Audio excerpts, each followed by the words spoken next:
My name is Thomas Krauskoff, also known as Zeke, and I am a singer-songwriter with the band Swahoogie. Scratch it down, not going to New York. I'm not going to Sherlock anymore. Then from another day loaded, flipped the switch and said goodbye. I had to leave before my world exploded. Push me out now, baby, I can't fly. Okay, so I started playing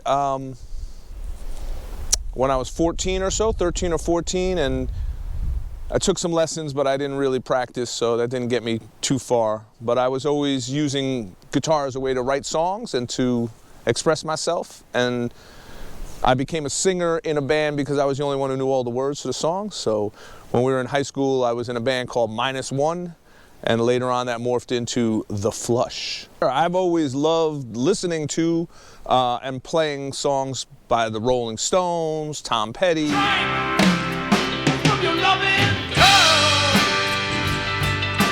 just one track in a fall down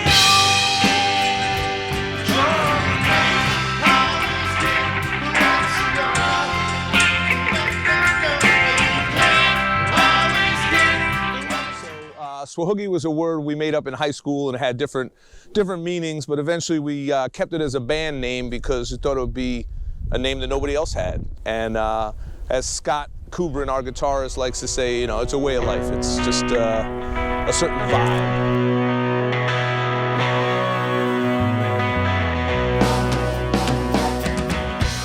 Yeah, so that's the fun part is, you know, you write a song, you know, I'll write it in my bedroom, I'll be working out lyrics and working out chord changes and how to get the melody and all that. Am I in a band or not in a band, you know? And when you're in a band, there's just a certain feeling that carries you the rest of the days, you know, the rest of the days when you're not playing music. And I think that's probably one thing I miss a lot from COVID is I know I'm in a band, but it doesn't feel like it, you know, because we're not bringing it out there. We have a new album that just released, and it's called The Lonely Ones, and some of those songs were written just walking around, you know, just walking around in the summer and in September and October.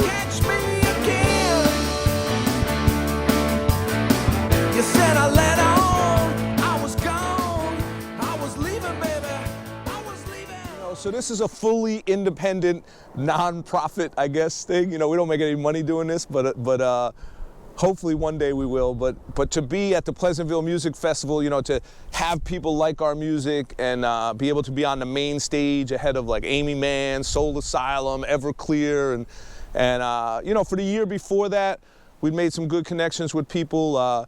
Jimmy Fink had us in the studio, and Jimmy Fink's a historic New York DJ. You know, he's part of the fabric of the rock scene in New York, and he knows everybody going back to the 70s. So to be talking with him in the radio station and play a song together with Tommy and Scott right there in the station, and then he introduced us on the Pleasantville Music Festival. You know, he was like, I got you, and I was so nervous then because that was the biggest gig for me, and you know, he said, how you doing, Zeke? I said, I'm nervous. I really feel for the people.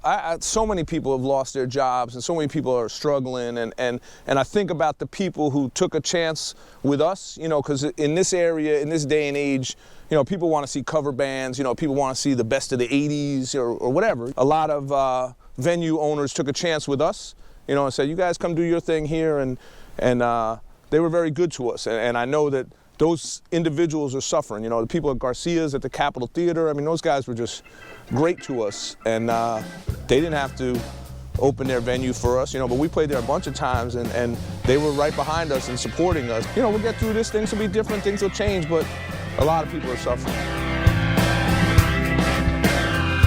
I'm leaving, I'm going back.